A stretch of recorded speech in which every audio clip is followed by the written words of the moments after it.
नमस्कार. पैसा रोजचा शब्द आहे नाही का? आपण तो वापरतो, कमावतो, खर्च करतो. पण कधी क्षणभर थांबून विचार केलाय, की हा पैसा म्हणजे नक्की काय आहे? म्हणजे ती कागदी नोट किंवा बँकेतला तो आकडा, तो आहे तरी काय? चला, आजच्या या विश्लेषणात आपण ह्याच पैशाच्या संकल्पनेच्या अगदी मुळाशी जाऊया आणि खरंच काही आश्चर्यकारक गोष्टी समजून घेऊया. चला तर मग सुरुवातच करूया त्या अगदी बेसिक प्रश्नापासून. आपल्या पाकिटातली नोट किंवा बँकेत दिसणारा तो आकडा याचं खरं मूल्य काय आहे? तो फक्त एक कागदाचा तुकडा आहे की फक्त एक आकडा, की यामागे काहीतरी मोठं दडलंय? चला, याच प्रश्नाचं उत्तर आपण मिळून शोधूया. बरं, पैशाचं भविष्य समजून घ्यायचं असेल तर आधी त्याचा भूतकाळ पाहावा लागेल, नाही का? म्हणजे आज आपण जे डिजिटल पैसे वापरतो ना, तिथपर्यंत आपण आलो कसे? म्हणूनच चला, पैशाच्या या हजारो वर्षांच्या प्रवासावर एक छोटीशी नजर टाकू. अगदी वस्तूंच्या देवाणघेवाणीपासून ते आजच्या डिजिटल बिट्सपर्यंत. जरा विचार करा. अगदी सुरुवातीला वस्तूंची अदलाबदल व्हायची. मग आले सोने, चांदीचे शिक्के. ह्यांना स्वतःचं एक मूल्य होतं.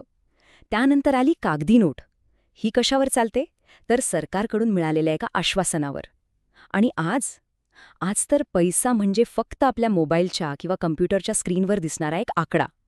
म्हणजे बघा, हातात धरता येणाऱ्या वस्तूपासून ते एका अदृश्य, न दिसणाऱ्या संकल्पनेपर्यंत असा हा पैशाचा प्रवास झालाय.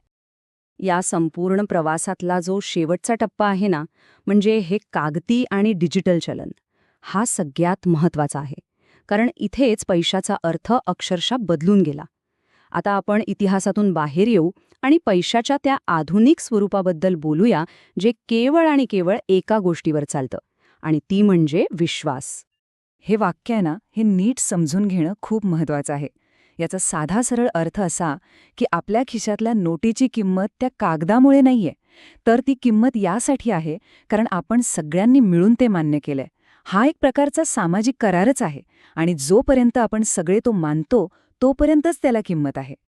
आणि खरं तर हाच सगळ्यात महत्त्वाचा मुद्दा आहे.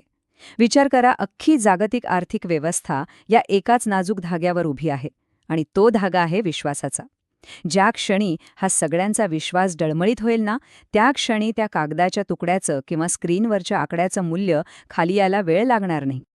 पण एक मिनिट, जेव्हा पैसा फक्त विश्वासावर चालतो तेव्हा त्यात एक मोठा धोका पण असतो. हो, ह्या सिस्टमचा एक असा साईड इफेक्ट आहे जो हळूहळू आपल्या सगळ्यांच्या संपत्तीला पोखरून काढतो, आणि त्यालाच आपण म्हणतो चलनवाढ, किंवा सोप्या भाषेत इन्फ्लेशन. अगदी सोप्या भाषेत सांगायचं ना, तर इन्फ्लेशन म्हणजे आपल्या पैशाची खरेदी करण्याची ताकद कमी होणं. एक उदाहरण घेऊया. विचार करा, 10 वर्षांपूर्वी 100 रुपयांजेवढ्या वस्तू यायच्या तेवढ्याच आज येतायत का? अजिबात नाही. वस्तूंच्या किमती वाढल्या याचाच अर्थ आपल्या त्या 100 रुपयांचं मूल्य कमी झालं. आणि हाच तर तो महत्वाचा फरक आहे. नोटेवर छापलेला 100 हा आकडा बदलत नाही, तो तसाच राहतो. पण त्या 100 रुपयांनी विकत घेता येणाऱ्या वस्तूंची संख्या मात्र दिवसेंदिवस कमी होत जाते. यालाच म्हणतात वास्तविक मूल्य कमी होणं. पण असं होतं तरी का? यामागे एक अगदी साधं कारण आहे. समजा जेव्हा सरकार किंवा बँका खूप जास्त नोटा छापतात आणि बाजारात खूप पैसा आणतात, तेव्हा काय होतं? बाजारातल्या वस्तू तर तेवढ्याच राहतात, पण त्या खरेदी करण्यासाठी पैसा मात्र वाढतो. आणि मग साहजिकच प्रत्येक रुपयाची किंमत आपोआप कमी होते. मागणी आणि पुरवठ्याचा जो साधा नियम आहे ना, तो इथे पैशालाही लागू होतो. बरं, इन्फ्लेशन हा तर एक धोका आहेच, पण विचार करा, जेव्हा या संपूर्ण विश्वास आधारित सिस्टमवरचा विश्वासच उडायला लागतो, तेव्हा काय होतं? चला, आता आपण या आधुनिक चलन प्रणालीच्या काही गंभीर धोक्यांबद्दल बोलूया. चलनाचं मूल्य एकदम कोसळणं ही काही फक्त पुस्तकातली किंवा सिनेमातली गोष्ट नाहीये.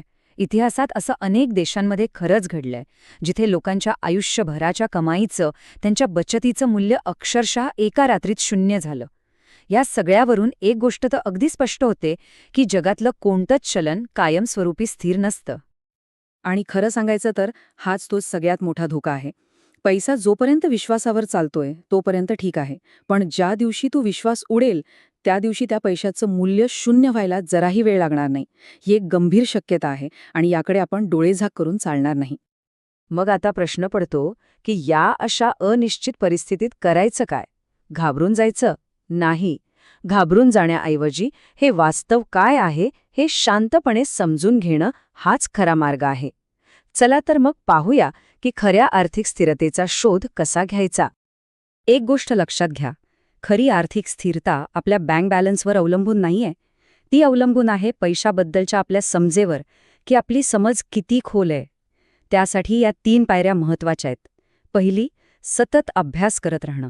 दुसरी, हे सत्य स्वीकारणं की पैसा हा शेवटी विश्वासाचाच खेळ आहे. आणि तिसरी, भविष्यातले धोके ओळखून नेहमी सावध राहणं. खरं तर ही समजच आपली सगळ्यात मोठी संपत्ती आहे. आणि जाता जाता एका महत्वाच्या प्रश्नावर विचार करायला सोडून जातो. आपल्या संपत्तीचा खरा पाया काय आहे? बँकेतले ते आकडे जे कधीही बदलू शकतात, की पैशाचं खरं स्वरूप आणि त्यामागचं सत्य याबद्दलची आपली खोलवरची समज? यावर विचार नक्की करा.